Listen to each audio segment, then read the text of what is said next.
Bismillahirrahmanirrahim. Assalamualaikum warahmatullahi wabarakatuh. Waalaikumsalam warahmatullahi wabarakatuh. Ya, alhamdulillah kembali lagi dengan saya Nurah Hanisa di podcast Ngopi Jang, ngobrol perihal iman janarian Kang.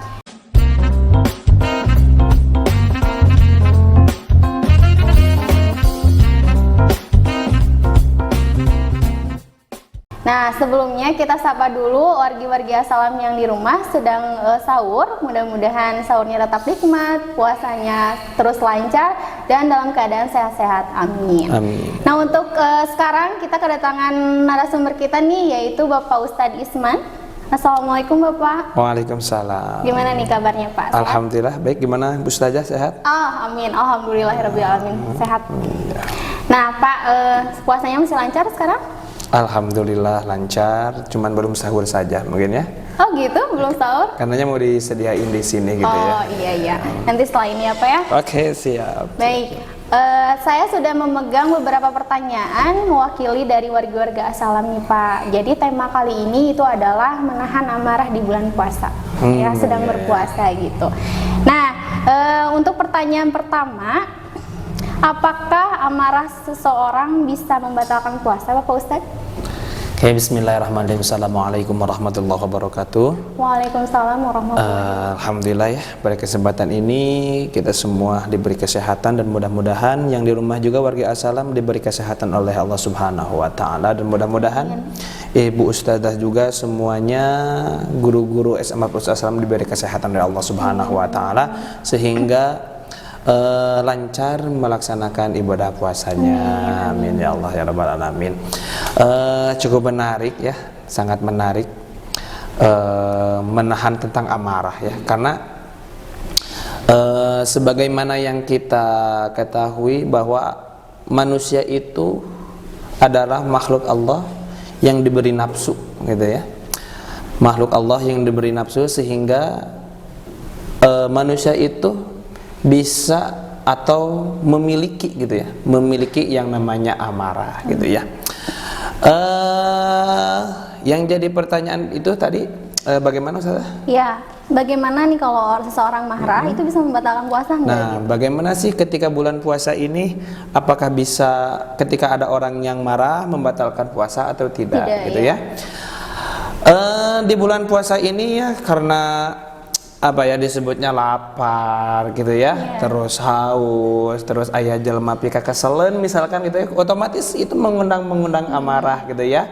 Nah, ketika kita marah kepada orang lain gitunya, mau ada yang memancing kemarahan kita ataupun kita cek bahasa Sunda nama amak-amakan sorangan gitunya, apakah itu bisa membatalkan puasa atau tidak? Kalau untuk membatalkan gitu ya, terhadap puasanya itu tidak membatalkan, tapi mengurangi pahala puasa ya. Oleh karena itu dalam bulan puasa ini ya, di bulan yang suci ini, di bulan yang penuh berkah ini ya, mari kita sama-sama menahan amarah maksudnya ya. Jadi jangan hanya lapar perut saja yang kita tahan gitu. Jangan hanya haus saja yang kita tahan, tapi amarah pun kita harus tahan. Kenapa? Karena supaya mendapatkan pahala gitu ya, mendapatkan pahala baik pahala berpuasanya ataupun pahala menahan amarahnya. Jadi jangan sampailah lebar gitunya.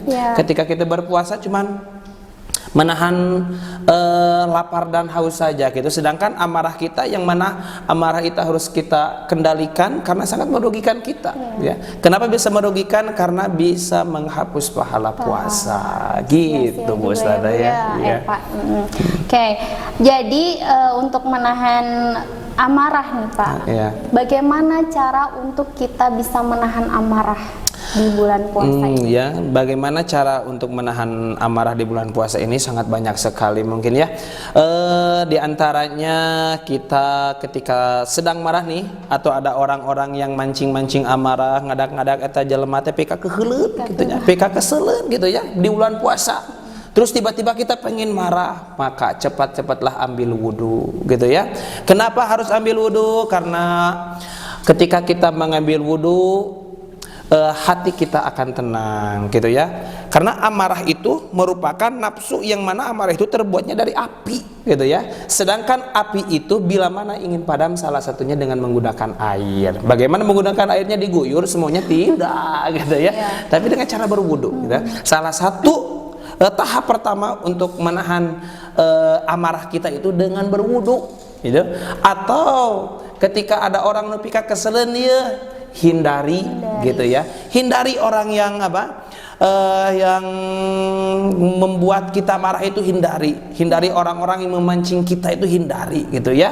Dan apabila ada orang yang ngajak berantem nih ya, ngajak pasea misalkan gitunya, Allahu Akbar ya Karim, ngajak pasea babaturan, ngajak pasea, ngajak berantem, maka hindarilah orang seperti itu dan bilang kepada dia, inni shaimun, sesungguhnya aku lagi berpuasa. Dan hindarilah, mangkatlah dirinya, inditkan itu jauh-jauh katanya, hindari orang seperti itu. Itulah diantara supaya kita tidak terpancing amarahnya gitu. Baik. Mungkin nah warga Assalam, jadi kita kalau misalkan ada yang mancing emosi marah ya Pak, lebih baik menghindari gitu ya. Kalau kita ingin mendapatkan pahala yang full. Iya betul sekali ya. Nah jadi kira-kira hukumnya apa nih Pak bagi orang yang memarahi seseorang yang lain gitu ya di bulan puasa ini? Hukumnya, kalau hukumnya memarahi orang yang lagi berpuasa terus orang tersebut marah ya, itu tergantung sebenarnya sih ya. Apabila marahnya itu karena kebaikan supaya menjuruskan dia itu supaya lebih baik gitu ya, misalkan lagi puasa nih, orang anu godin gitu, misalkan udah buka puasa ngadahar esrot, misalkan itu makan esrot atau sirup di siang hari, terus kita marah, itu marahnya tidak apa-apa sih ya. Bahkan itu bagus untuk mengingatkan, tapi marahnya dengan cara baik-baik ya. Tapi kalau misalkan kita tepuguh rungsing, amak-amakan, bingung gitunya, marah-marah, buka sahur buka puasa jeung naon itu gitu kan. Kadang-kadang ada orang yang bingung nih, dari siang hari, dari pagi-pagi gitu udah bingung buka sama apa, apakah nih jadi segala pengen teh geningannya, aduh hayang bala-bala, hayang baso, hayang cilok, sirup, naon deh es nong-nong, es doger, jangan segala udah dicipta-cipta itu. Ay duit teu boga. Sedih kan ya Bu ya, sedih sekali. Makanya bersyukurlah ya ketika kita mau buka puasa gitu ya, kita mau menghadapi buka puasa, jangan dicipta-cipta dan bikin rungsing ka diri urang lah ya. Yang penting kita lancarlah berpuasa gitu, bisa menahan diri kita baik dari amarah gitu ya, baik dari orang-orang yang mancing kita untuk marah gitu ya. Karena dalam suatu hadis disebutkan ya, barang siapa orang yang bisa menjaga amarahnya ya, maka surga akan menunggu orang tersebut gitu. Aduh ya, kita kalau misalkan di bulan puasa ini bisa menahan amarah kita, bahkan pahalanya itu, surganya itu sampai dikasih sampai 7 surga gitu ya. Itu di mana? Di dalam bulan puasa gitu ya. Oleh karena itu ayo kita capai surga kita itu ya. Ayo kita masuk ke dalam surga ya dengan cara menahan amarah kita. Tidak hanya masuk sampai ke surga saja, bahkan nanti di surga disediakan bidadari surga bagi orang yang bisa menahan amarahnya. Aduh gimana dong kalau saya itu misalkan perempuan, maka bidadara yang akan datang. Ya Allah ya Rabbi. Itulah salah satu hikmah gitu ya bagi orang yang bisa menahan amarahnya gitu ya gitu. Nah Pak, sebelum nih saya melanjutkan pertanyaan dari warga Assalam yang lain, ini ada pertanyaan pribadi dari saya. Saat sahur nih Pak, ada seorang anak yang tahu misalkan makanan sahurnya yang tidak disukai atau bahkan tidak bersyukur mungkin gitu ya Pak, marah kepada orang tuanya lalu tidak mau sahur itu, tapi dia seharian puasa. Gimana tuh Pak? Jadi gimana, tidak mau sahur anaknya atau diambil dari marah-marahnya? Marah, tidak mau makan, tapi dia puasa. Gitu batal tidak Pak? Iya, yang tadi ya, kembali lagi.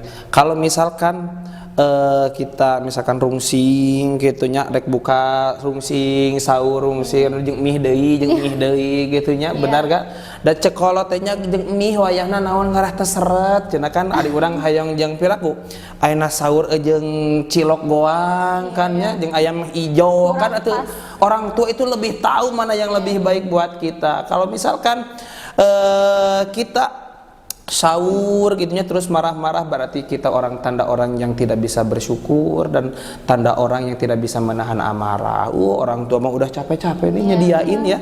Terus sama kita tidak dimakan sakit hatinya ya. Betul. Karena harus ingat bahwa ridallahu fi ridal walidain. Ridhonya Allah itu ada pada ridho orang tua. Sedangkan kalau misalkan makanan orang tua yang sudah dimasak orang tua terus sama kita tidak dimakan ketika sahur sakit hatinya itu kasihan ya Allah ya Rabbi ya Karim. Gitu ya. Oleh karena itu sahur ya seadanya. Mari kita bersyukur gitu ya. Karena masih banyak orang-orang yang tidak bisa sahur, bahkan sahurnya tidak disediain sama orang tua. Kita masih bisa bersyukur kepada Allah Subhanahu wa taala ketika mau sahur dibangunkan sama orang tua. Ya, udah itu tidak cukup dibangunkan, disediain juga makanannya. Udah itu dibimbing untuk membaca doa dan lain sebagainya. Orang lain belum tentu. Makanya hormatilah orang tua kalian. Setidaknya kalau misalkan kalian rungsing ketika sahur, ya hargailah pasangan orang tua kalian ketika sahur. Nah, gitu begitu warga asalan. Jadi memang untuk menjaga, jadi bersyukur juga gitu ya Pak. Apapun makanannya untuk sahur, untuk buka puasa, tetaplah syukuri ya Pak ya. Nah, untuk pertanyaan selanjutnya Pak, Kurdis mengenai orang yang menahan amarahnya. Dalam hadis disebutkan ya, ada sahabat Rasulullah Sallallahu Alaihi Wasallam bertanya kepada Rasul, ya Rasulullah, berikanlah aku amalan yang paling baik menurut Anda. Kata siapa? Kata sahabat. Kata Rasulullah Sallallahu Alaihi Wasallam, jawabannya cuma satu, la tagdob. Apa artinya la tagdob itu? Janganlah marah. Lalu sahabat bertanya lagi, karena mungkin sahabat tidak puas dengan jawaban Rasulullah Sallallahu Alaihi Wasallam. Ya Rasulullah, berikan saya amalan, gitu, amalan terbaik buat hidup saya. Kata Rasulullah dengan ucapan yang sama, yaitu la taghdab. Janganlah kalian marah. Sahabat itu masih belum puas dengan jawaban Rasulullah Sallallahu Alaihi Wasallam. Ya Rasulullah, berikan saya. Gitu, berikan saya amalan, ya, amalan yang terbaik buat saya. Kata Rasulullah Sallallahu Alaihi Wasallam, jawab yang ketiga kalinya dengan kata la taghdab, jangan marah. Berarti kita dapat simpulkan bahwa amalan yang terbaik buat seorang muslim, buat seorang mukmin, apalagi di bulan puasa ini, yaitu la taghdab, jagalah amarah. Ya, dan Allah Subhanahu wa taala bersabda dalam Al-Qur'an, ya, yang artinya barang siapa orang yang bisa menahan amarahnya, maka dialah orang yang termasuk orang-orang terbaik, gitu ya. Jadi orang-orang terbaik menurut Allah Subhanahu wa taala itu adalah orang yang bisa menahan amarahnya. Innallaha yuhibbul muhsinin, gitu Ibu ya, yang di rumah. Mudah-mudahan warga asalan juga termasuk orang-orang yang bersabar, menahan amarahnya, gitu ya Pak ya. Betul. Afdol bulan puasa ya, lebih berkah gitu ya, lebih utama juga gitu. Jadi apa nih Pak hikmah yang bisa kita ambil dari kita menahan amarah di bulan puasa ini?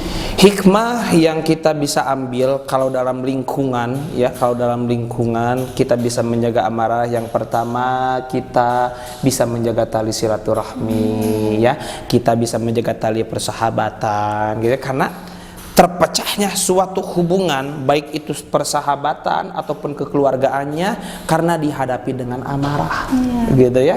Makanya segala sesuatu didiskusikan, dirundingkan, jangan menggunakan amarah, jangan menggunakan emosi. Ada kesalahan sedikit, ayo kita maafkan. Ada kekurangan sedikit, ayo kita memaafkan. Orang yang baik juga termasuk, yaitu orang yang bisa memaafkan orang lain dengan cara menjaga amarahnya, gitu mungkin ya. Wah, luar biasa. biasa ya Pak ya, penjelasan yang sangat jelas. Mudah-mudahan semua pertanyaan yang mewakili nih Pak dari warga Assalam yang sudah Bapak jawab, sudah Bapak jelaskan, mudah-mudahan sampai dan bisa diaplikasikan dalam amin ya Allah ya Rabbal alamin. Mudah-mudahan kita juga tergolong orang-orang yang bisa menahan amarah. Amin ya Allah. Serahkan saja semuanya sama Allah ya Pak ya. Iya. Kalau ada yang menyakiti atau apapun juga. Iya. Yang penting kita tidak menyakiti orang lain ya. Begitu. Lebih baik jadi orang yang tersakiti daripada orang yang menyakiti. Kenapa? Karena orang yang disakiti itu doanya diijabah oleh Allah Subhanahu wa taala gitu ya. Pak ya. Nah, mudah-mudahan warga-warga Assalam juga bisa mengambil hikmah nih. Tadi sudah di untayan dari 1, 2 semua hikmah-hikmah itu mudah-mudahan kita juga mengikuti dan diaplikasikan. Amin ya Allah. Sehari-hari. Baik Bapak, mungkin segitu dan terima kasih sama-sama wejangan dan semua penjelasannya luar biasa jelas ya Pak ya. Baik, warga-warga Assalam, mohon maaf bila ada salah-salah kata dan kita bertemu lagi di podcast Ngopijang di tema-tema selanjutnya. Assalamualaikum warahmatullahi wabarakatuh. Waalaikumsalam warahmatullahi wabarakatuh.